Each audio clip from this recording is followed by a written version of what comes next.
clients and customers are the heroes. There are no heroes inside the firm. Service mode, service mentality, solving problems and working as a team is key. If your team can't come together and work as a team to solve a problem, how can you come together and provide value to your clients and customers? Welcome to CyberOxTales, the podcast where cybersecurity scenarios meet reality. In each episode, we'll sit together with the top cyber pros to dissect major security incidents, giving you actionable insights and practical advice to fuel your playbooks and success. Ready? Let's go.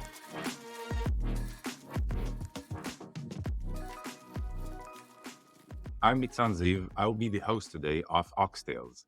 Oxtales is a new podcast aimed towards explaining risks to cyber executives. And today with me is Amy. Amy, why don't you introduce yourself? Hi, I'm Amy Chaney. I am a financial services senior risk executive. I've also served in domain leadership across multiple domains and have been in the financial services industry for more than 25 years. It's a pleasure to have you here. And I want to take you a few years back to an event that started in a Thursday. And we started seeing a lot of clutter in the communication and chatter and getting feedback from friends that something is happening. You might guess what event am I talking about. It is Log4j. And you are in a very special environment at that time. And I wanted to get your feedback and explanation about how did you handle the event. So let's start with, what was the environment that you worked with at that time? Yeah, thanks, Neatsun. So at the time, I was working at JPMorgan Chase and Company. It's a very large and complex financial services firm that was in the process of multiple rebuilds and acquisitions, just coming off of the COVID year, where a lot of change, a lot of digitalization was pushed forward, and a lot of strategy and other initiatives were really, we'll say, sidecard in order to promote the new work environment that was expected. Towards the end of that year is the event that you're talking about. So why don't you tell us about the event itself? Sure. So you're definitely talking about Log4j or Log4Shell, the vulnerability. This vulnerability was discovered towards the holiday season. Many folks had put in, we'll say, a yeoman's task of work throughout the year. We're expecting to go on holiday soon. And we started to hear clatterings about what could be a very large issue for not only ourselves, not only our sector, also our vendor partners, also globally across the world. As we soon discovered, and now I'm talking through the second week of December, Log4Shell, which is a logging mechanism from Apache, it's applied early on in the development cycle. You want to log and monitor almost immediately. Widespread use with ourselves, our vendors, and just about everywhere was creating a lot of, we'll say, noise in the conversation, a lot of ideation, and a lot of wondering how quickly we could tackle certain problems.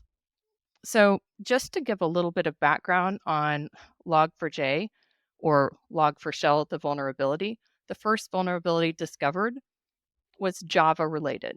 The flaw was globally pervasive, as I said, very easy to execute, a low bar, no authentication required whatsoever. It also involved directory access protocols, and you could substitute your lightweight directory or LDAP with another one readily, easily, one command line. And as this became more understood and outlined, it was created as a critical vulnerability that was a 10.0 on a 10.0 scale. This is rarely ever seen. Sometimes there are criticals, but this is the very highest rating. Shortly to follow, CISA came out with statements, Jen Easterly specifically, that this was the most serious security flaw she'd ever seen. And this was echoed around many environments. We were instructed, along with the rest of the world, basically, to take down any systems that weren't necessary to hot patch immediately and to start to take steps forward. So I'll pause there for maybe just a little bit of intake and understanding of the breadth and scale of this new, we'll call it a game changer that we had to deal with at the end of a very busy year and when everybody was expecting to go on holiday. Yeah. So it started with a simple event that you said, okay, it's a regular day, getting alerts, and then you understand step by step, hour after hour, you get more and more information about the event. But for you, the event didn't actually start at that moment. It started way before in preparing, in building the system, in building preparedness and resilience toward events from that kind.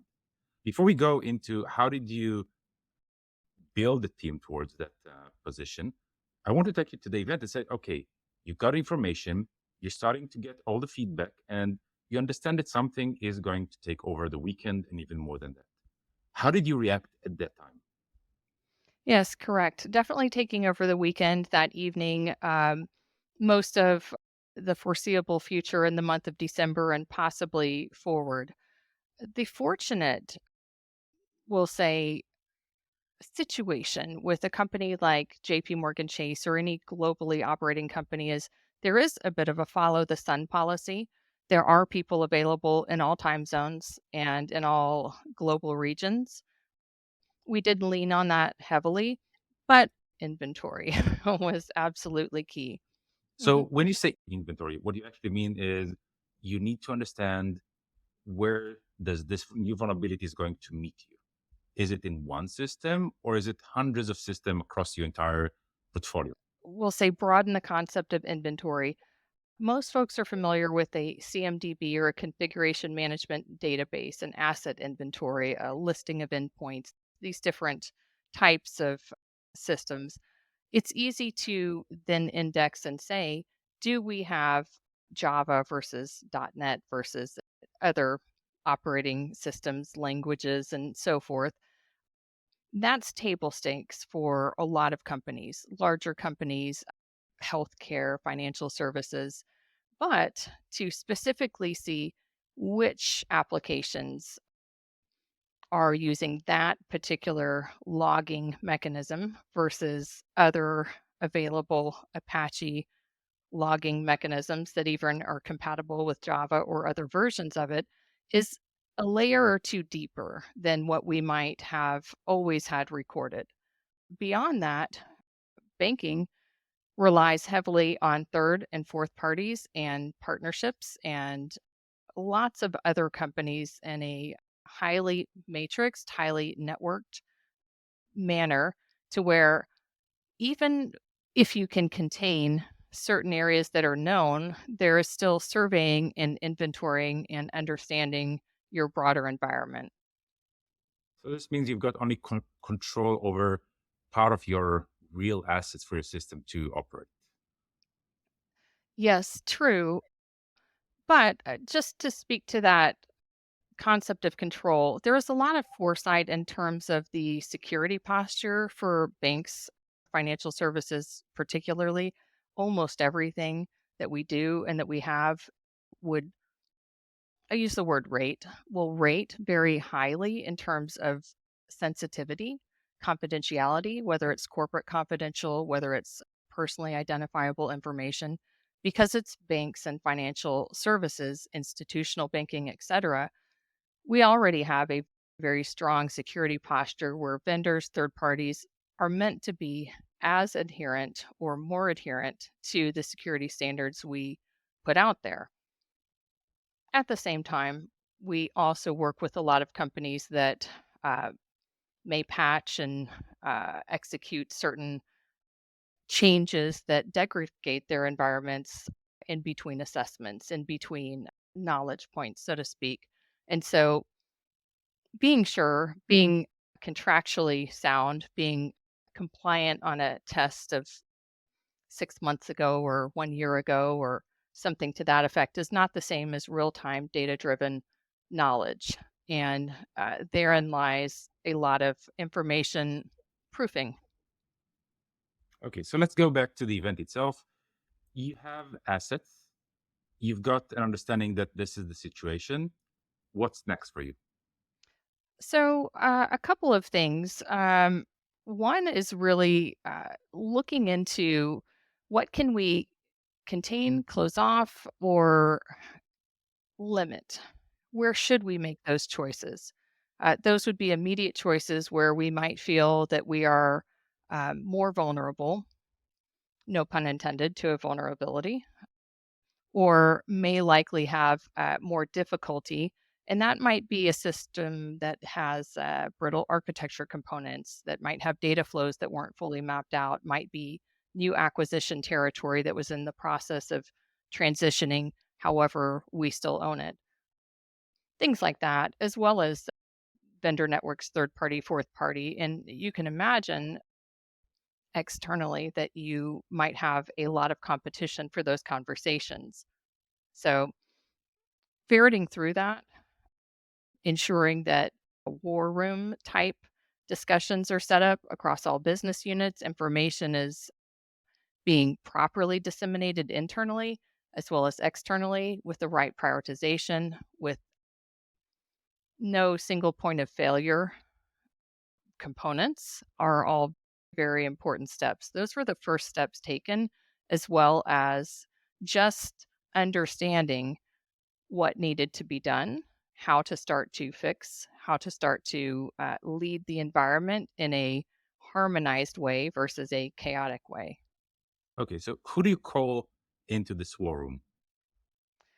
So the war room is multifaceted, multi effective in that way, where you're going to have business unit specific areas with their risk partners, with their internal and external legal partners, third party, security partners, of course, leading the charge. But there's a lot of translation needed across all of the different workflows and operations.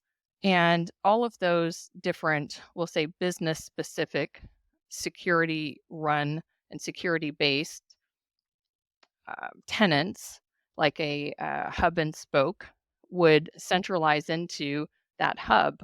That hub is led by the security team with oversight, with the risk teams, all lines of defense obviously involved, all of the support that you can possibly put in that direction is helpful, but in a limited way.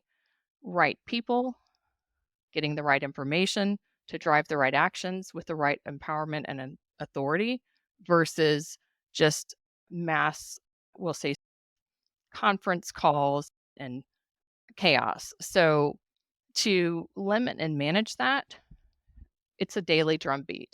And sometimes it's a twice a day drumbeat. Starting the day, where have we gotten? Where did the last team get to? And where will the next team need to pick up and drive forward the action? So, what you're saying, build the center core or the hub in the hub and spoke, where you've got the security and the risk and compliance and business owners saying, we understand the risk, we understand the assets on the line. Then create a framework saying we're meeting twice a day for global sync. So we'll be able to communicate as a drumbeat everything that we are communicating, whatever we learned. But then you need to start taking it towards, okay, who are my partners towards remediating this risk? How do you get them into the room? Yes. So you can think of like a relay and handoffs because there's two aspects. One is making sure that there is 100% uptime on call around resolution. The second focus is really dissemination of appropriate information. Appropriate information includes what to do, what not to do, who should do it, who should not be doing it. And following that is the testing and evaluation that it worked, that it's safe, that it's secure, and there's nothing else to be discovered. So one thing that I've heard from you is at that moment, you need to be very prescriptive and making sure that you're getting orders that are who is doing what. And instead of doing very broadly descriptive, saying we need to do that, meaning you're doing the translation from descriptive to prescriptive, right? Exactly. The next move is really ensuring that everything occurs appropriately. There were multiple delivery streams, multiple work streams, multiple execution streams on many fronts. So not only does the information have to be disseminated outwardly to different groups and teams, security teams across vendor networks, third party networks, internally across multiple business units, multiple development teams, even in some cases, development teams that might be missing a key developer or missing a key skill set. The other end of that is to assure and ensure that everything occurred appropriately and follow up with testing and reliance before data goes back in, a switch is turned back on, or a service is continued.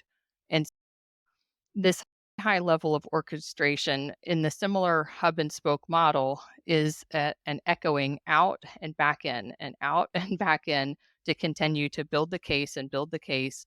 Are we resolved? And during all of this, additional vulnerability components, unique vulnerability with unique resolutions were coming along, sometimes in days, sometimes in weeks, sometimes in months. And several of the later vulnerabilities that showed up were also rated very high, critical 9.8s, 9.0s. And it's, I wouldn't say completely unheard of, but in terms of this, it was probably Y2K that there was something so widespread with so many components and so many execution pieces. I'll use the phrase measure twice, cut once. This was really more like measure 5 times, turn on once, or restore once, or allow once. And that's what we were able to do, orchestrate, and drive to start to gain that assurance very quickly. Okay, so let's say that a regular organization that did not have the time to prepare in advance for that and is right now stumbling on such an event. So your guidance would be create a centralized forum that gets the description out there, making sure that you're able to create a repetitive look and make sure that you're able to verify everything that you do. Centers of knowledge and proofed knowledge are extremely important, especially around the vernacular and particular activities and actions. Again, not only logging, reviewing, testing, working with multiple lines of defense, multiple groups, multiple backgrounds, created a much stronger proof point because if you have 10 or 12 different roles focusing versus 1 or 2 different roles focusing, things will be picked up that are missed by other teams through exhaustion, through human error, through any number of reasons. It seems like you prepared for such an event. So take us through, how did you prepare for this? Take us a year back or a few years back. How did you build a team to that point that you have a responsive team that has this core functionality of saying, here's an event, here's how we're going to handle it, here are the knowledge centers. How do you build such a thing? That's a great question. It takes a lot of work, is really the answer. And the work looks like a couple of different activities. One is being current all the time, it's modernization to a lot of folks. Within JPMorgan Chase, we had new banking architecture that was occurring in BA, as it was called at this particular time. We happened to be fortunate that we were using Photon operating system quite a bit. This was Log4net versus Log4j. So we often defaulted to .NET versus Java, which was exceptionally helpful, and we knew that. However, if you don't have a detailed inventory, if you don't have standards to stay modern, be current, that can be very problematic very quickly when you're trying to understand your environment and solve it at the same time. Maybe the analogy that people often use is trying to fix the plane while flying it, try to fix the bus while driving it. It doesn't work well. You want to know your bus, you want to have qualified mechanics and so forth. So if you need to summarize this for somebody that is right now in the beginning of building such a process, what would be one key focus that you would say, focus on that as part of your playbook? I would say disallow antiquated architectures. And I know that's a bit of a quest, but disallow brittle, archaic, monolithic, any form of old, non functional architecture will cause you problems when an event like this occurs. Okay, and you had another point. Yes. So, automation, and this point maybe goes hand in hand with agility. So, I'll package this together, although it's two different concepts. If you can automate your upgrades and patches, if you can take out the human element, manual coding, you have an advantage. If you are relying on people to act in the moment flawlessly 100% of the time, thousands of cases over or hundreds of cases over, you will have error. You'll have fatigue, exhaustion, mistakes, wrong characters used, and it will pass through QA. It will pass through testing with flying colors oftentimes because your developer, your platform engineer, or your hands on keyboard is the most knowledgeable. And everybody behind that, reviewing, testing, approving, is less knowledgeable.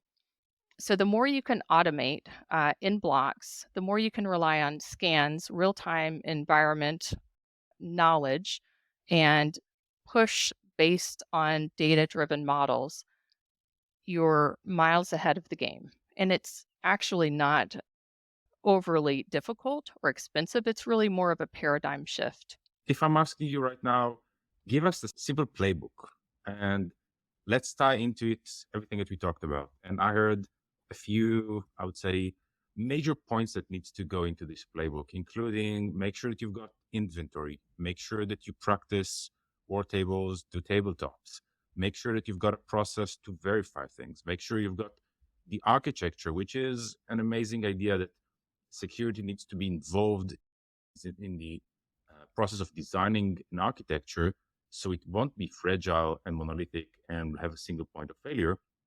And then also making sure that you understand when you need to be descriptive in saying this is how you want to build it versus during the event where you want to be prescriptive and making sure that you're able to articulate who needs to do what, where, and how.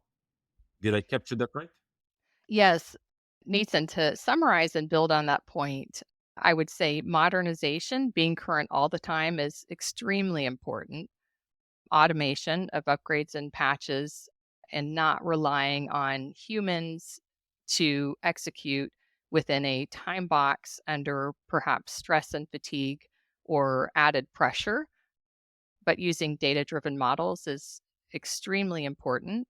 And then having accuracy in your reporting so you can synthesize information, so you can search, so you can execute appropriately and pinpoint target the surface, the actions you need to take versus comb through much, much more than you need to dive into. And then maybe the last helpful component is having the playbook ahead of time. Speed is everything, agility is everything. If you can quickly turn resources off of daily tasks onto remediation tasks or recovery tasks in a meaningful way, coordinate the information going both in and out of those teams, you have problems solved much faster, you limit damage, and in fact, you're setting a standard. That is great. And we're going to summarize it for everybody that is right now hearing it. We're going to summarize this playbook so you'll have it also in writing. So I want to switch gears towards your strategy. Is it you're thinking about events constantly and how you're going to react to them? Or are you saying, look, this is a small part reacting to the events versus actually building your cadence towards that event? Yeah. So, again, a great question. And this is where I would put on my my risk hat a little bit more and my security domain leadership hat a little bit less. And the reason is you want to be prepared for scenarios you do not expect. So, scenario analysis, you may not run the appropriate scenarios, but to have the tools to disseminate any scenario that comes up is critical. And that's a risk based thinking method that is often not the center point of how defense and depth layered strategies are built, but is becoming more and more the center point, specifically because of the added heightened responsibility and the stakes that come through that, we'll call it, smaller and growing group within organizations that now is the responsible defenders for stopping the entire organization from being taken down, attacked, having severe reputational damage or financial or regulatory penalties. Okay, and as we're getting towards the end of our conversation, if there is a takeaway that you would like people to get out of this conversation saying, okay, this is something that they need to go back and start implementing, what would it be? Clients and customers are the heroes. There are no heroes inside the firm. Service mode, service mentality, solving problems and working as a team is key. If your team can't come together and work as a team to solve a problem, how can you come together and provide value to your clients and customers? Amazing, amazing. I must say that my experience was completely different from that day. On a personal note, I was on a trip. People were calling me saying, look, there's an event, and I was with my family and friends. So it was completely hectic. I was just wanted the kids to go to sleep so I'll be able to understand what's going on. Yes. Kids were screaming. It was really a mess. But thank you very much. It was amazing having you on the show. And I hope that everybody that listens to the show can take a lot of the insights that you gained from working for such an amazing place and implement bits and pieces of it as part of their process. Thank you so much, Neatsun. That's a wrap on another episode of CyberOxTales. If you enjoyed today's episode, don't forget to subscribe, leave a review, and share it with your peers. Visit us at ox.security/podcast to access all episodes and exclusive content or wherever you listen to your favorite podcasts.